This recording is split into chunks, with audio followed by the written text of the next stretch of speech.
Chapter 18. Lunch. James didn't acquit himself too badly on the football pitch, and even curled in a fluky goal from the halfway line. When the 6 lads got knackered, 3 of them headed off to the shop to buy drinks, leaving James with Max and a black kid called Charlie. They sat on the remnants of a vandalised wooden bench and had the conversation 13-year-old boys always have. Football, fit girls, and funny stuff that had happened to them, or to other kids. Charlie was the kind of guy whose story had to top everyone else's, and James suspected he was making stuff up, or at least exaggerating. Not that he minded. Anything that kept the conversation away from his fictional background was good. Even the most detailed backstory requires you to fill in some details on the fly, and the more you invent, the easier it is to forget something you've said and contradict yourself later on. When it got to lunchtime, Max invited James and Charlie for Sunday lunch. "Won't your old lady mind?" James asked. "My mum's a nutter," Max explained. "She loves cooking."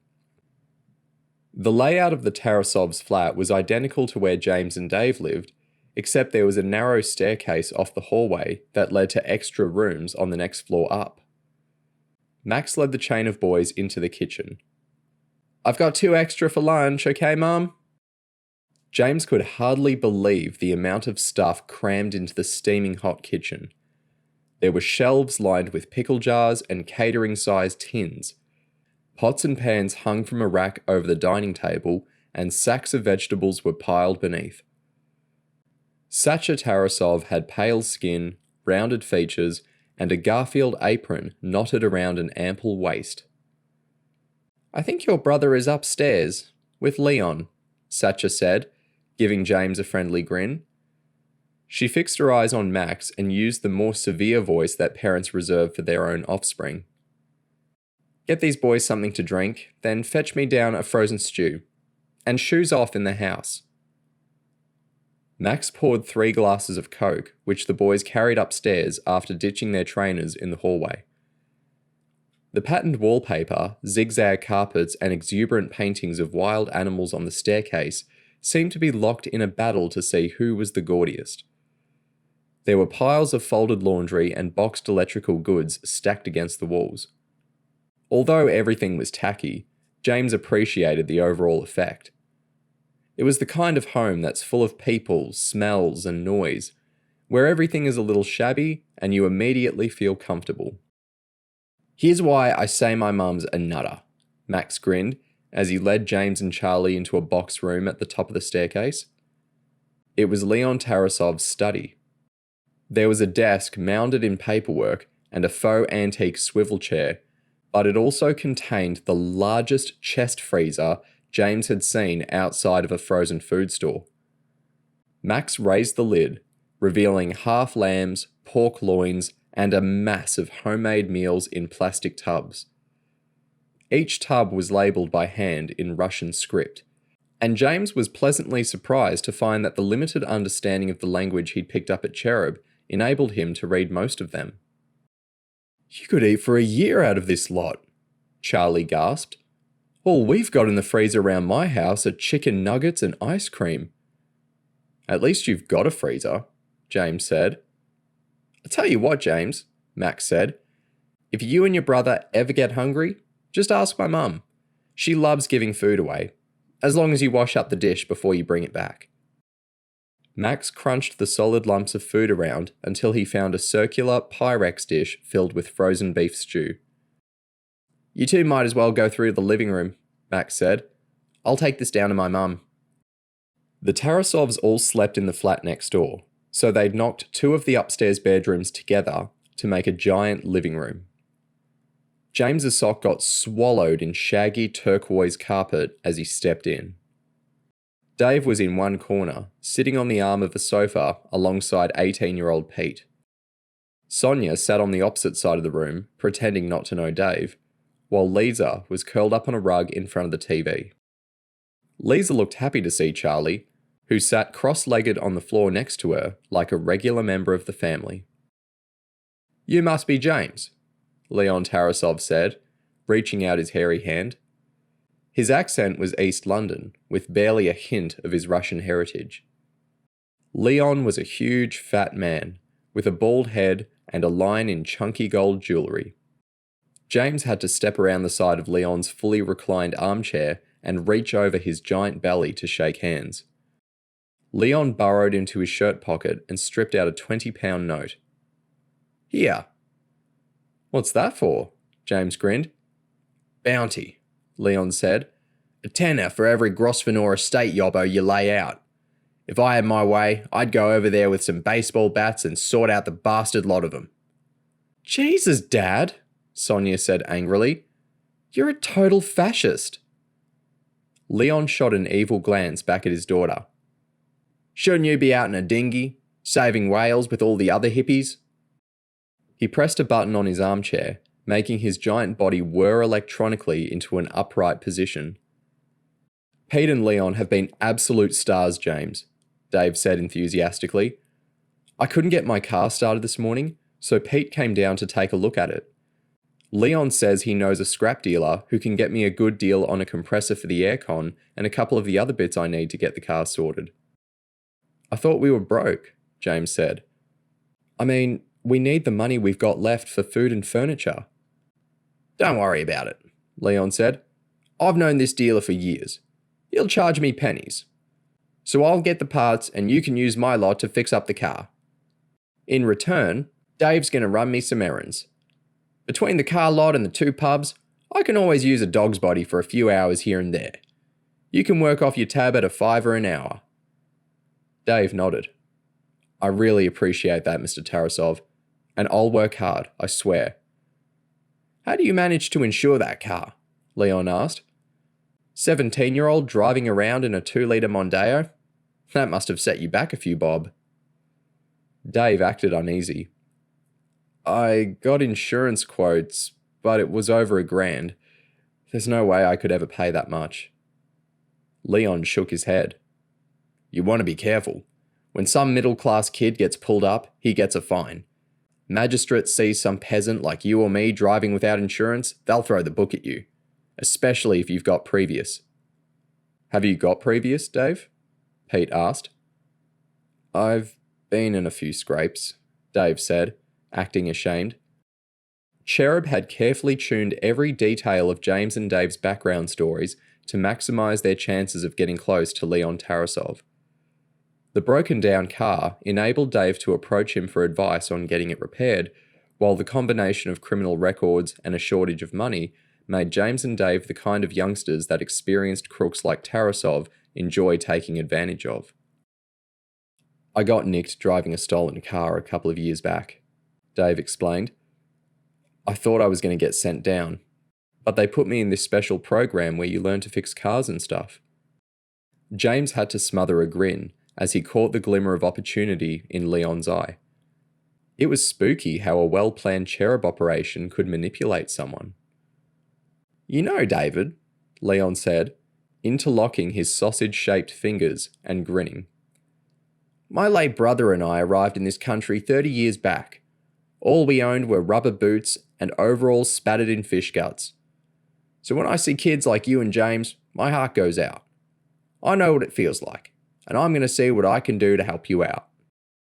Dave and James both smiled. "Thanks, Mr. Tarasov," Dave said. "We appreciate it." James was back home, watching TV with his feet on the coffee table. 5 hours after lunch, he still felt bloated from Satch's cooking. It was no wonder the Tarasovs were all on the porky side. Dave came in holding a microwave curry with Bombay potatoes. "How can you eat after that lunch we had?" Dave demonstrated the technique as he sat down next to James. "Stick in fork, remove from dish, insert in mouth. Want a chunk?" Dave held a forkload of curried chicken under James's nose. He batted Dave's arm away. "Don't," he said angrily. "If your stinking curry makes me spew up, I'll be turning my head in your direction." "You've got nobody to blame but yourself," Dave said. "You ate that massive bowl of stew, then pork chops, roasties, piles of veg, and 3 chunks of cake. You ate as much as Leo, and he must weigh 120 kilos. James contemplated Satch's frosted carrot cake. He couldn't reconcile how amazing it had been when he'd eaten it with how ill it now made him feel just thinking about it. Do you still feel sick? Dave grinned as he swallowed a mouthful of Bombay potato. What would you least like to eat right now? Runny eggs? How about nice, sloppy trifle? Or a beef burger, all raw in the middle so you feel the blood trickle out when you bite into it? Dave, you're not funny, James tutted. Can't you shut up and let me watch this? Dave cracked up. What? You're seriously watching Songs of Praise? I never had you down as the religious type. James shrugged. I was watching this show about hippos. I wanted to change channel when it ended, but I think the remote went down between the cushions, and I'm too stuffed to move. This made Dave laugh harder, and James couldn't help seeing the funny side of his own predicament. Stop taking the piss, he grinned, rubbing his belly. I'm in agony here. Tell you what, Dave said, turning serious for a moment. I think there's indigestion medicine in the green first aid box Zara gave us. I put it on the shelf in the bathroom. Oh, cool, James said, pulling himself up off the sofa. A swig of that should do the trick. Chapter 19. Bright. The medicine helped, and James felt okay by 10:30 when he went to bed. He slept through until the doorbell rang at 8 a.m. Monday morning. He dashed out into the hallway and found Dave opening the door to Leon Tarasov. Hi, Mr. Tarasov, Dave said, dressed in his boxers and sounding surprised. I'm not your teacher, Dave. Call me Leon. I thought I was coming to see you at the car lot, Dave said. I've got a little proposition, Leon said. Easy work. Mind if I come in? Dave gave the impression of not being awake. I guess. Sure. Dave led Leon through to the living room. Leon's giant gut lumbering down the hallway had an outlandish quality that reminded James of a geography lesson where he'd watched a video of a supertanker passing through the Panama Canal. Leon collapsed onto the tiny sofa as James stepped through the doorway behind Dave. You two have both been in trouble with the law, Leon began. So you should understand the old saying, loose lips sink ships. Dave nodded. I'm no grass. It's not so much grassing with you young lads. It's all this, Leon said, making his hands talk to each other. Mouth. Word gets around, you understand? Loose lips sink ships, Dave smiled, as James nodded. I know the only money you boys have coming in is Social Security. I was thinking in bed last night, and I realised I could put something your way that'll really kickstart your finances. Maybe even to the tune of a couple of grand over the next month or so. You interested? James and Dave made a point of grinning at one another, like you'd expect from a couple of dirt poor kids who just had 4 figures dangled under their noses. Of course we're interested, Dave beamed. Good, Leon said. The scheme obviously isn't legit, but it is solid. I know dudes who work for some of the biggest domestic cleaning agencies going. The clients are mostly well-off folks who can't be bothered with the hassle of employing a cleaning lady. Instead, they ring up Big Clean, the Bright House, Supermaid, or whoever. Mrs. Mop turns up and cleans when they're out at work, and the closest they ever get to scraping the mold out of their own shower basin is when they pay their credit card bill. Now, here's the beautiful part. At this time of year, most of these rich turds take a nice long holiday and cancel the cleaning service.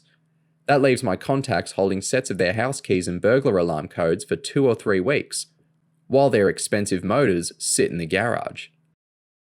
Let me guess, Dave grinned. The cars aren't waiting for them when they get home.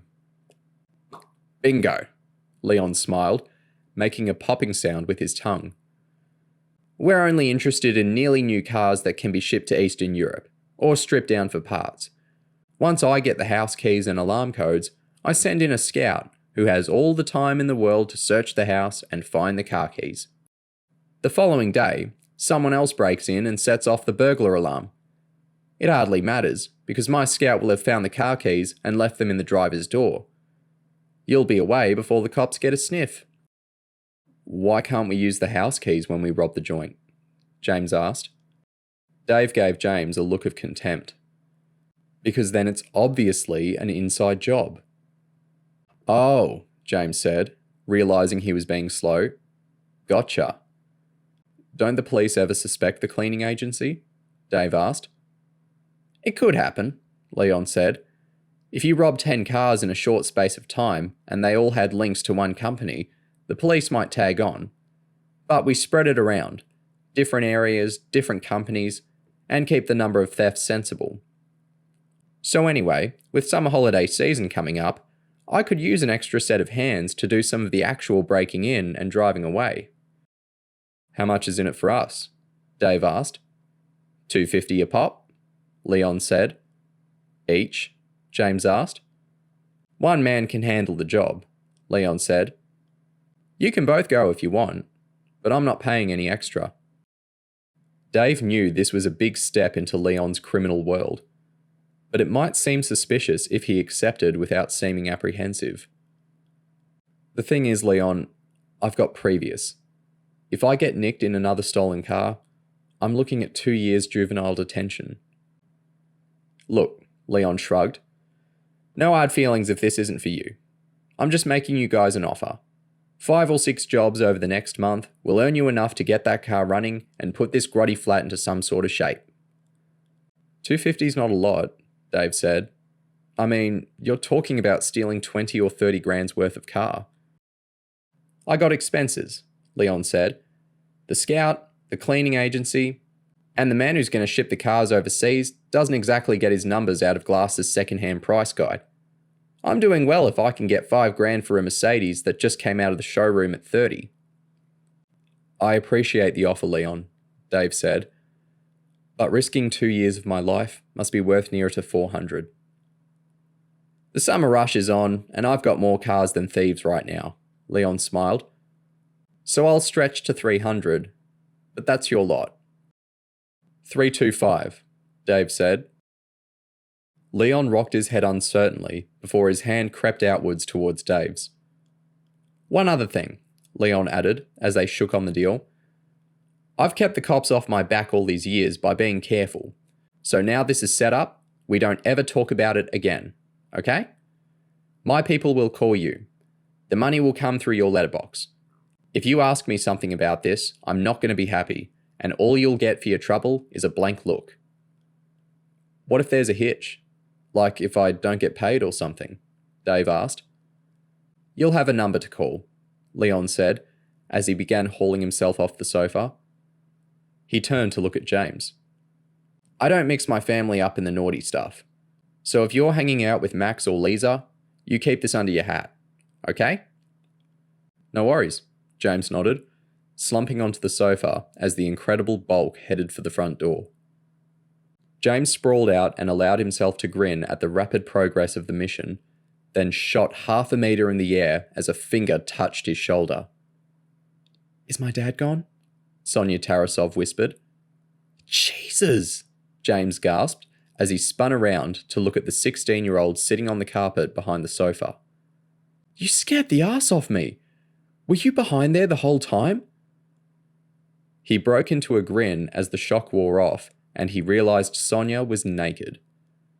Sonia wrapped her arms around her chest. Stop staring, you little pervert, she said furiously. I've seen better, James giggled. James, behave, Dave said stiffly as he walked into the room. He tossed his robe at Sonia. I brought your dad in here because I thought you were still in the kitchen. And crawl under that sink again? Sonia said fiercely. My back still hurts from yesterday. What were you two doing in the kitchen with no clothes on? James grimaced. I swear to God, I'm never eating off that table again. Sonia quickly slid into the robe and knotted the cord around her waist as she straddled the sofa. Dave, I'm begging you. Please don't start doing my dad's dirty work. Dave shrugged as he pulled on his t-shirt. He's offering me a leg up, Sonia. Look at this dump we're living in. I need money to do it up, and that'll take 500 years from what I'd earn working in some supermarket or fast food joint. But what if you get caught? You'll go down for sure and probably take James with you, or he'll have to go back into foster care. Then I won't get caught, Dave said. He moved in to calm Sonia down with a kiss, but she wouldn't buy it. My dad shouldn't be dragging you into this, Sonia stormed. He doesn't even need to do it anymore. He's got 2 pubs that are doing nicely and the car dealing on top. He's using you, Dave. If he really wanted to help, he could offer you a straight job, or find someone else that could. Sonia, I've known you for 2 days, Dave said. I really like you, but you can't run my life. Fine, ignore me, Sonia shrugged. But I'll warn you now, my dad only looks after number 1, and I won't be visiting you behind bars. Look, Sonia, Dave said, I know you're trying to look out for me, but I need this money. My dad's like Teflon. Nothing ever sticks to him. You know, last year, he made an absolute killing, the biggest score of his life. My poor mum worried herself sick that the police would turn up the heat, but Dad never even got his collar felt. What did he do? James inquired innocently. He never tells us, but everyone reckons he got a cut of some massive robbery, Sonia said. Her face changed to a look of shock as she noticed the clock on the wall. Oh, hell! It's 8:30 and I'm not even dressed. I'm going to be so late for school.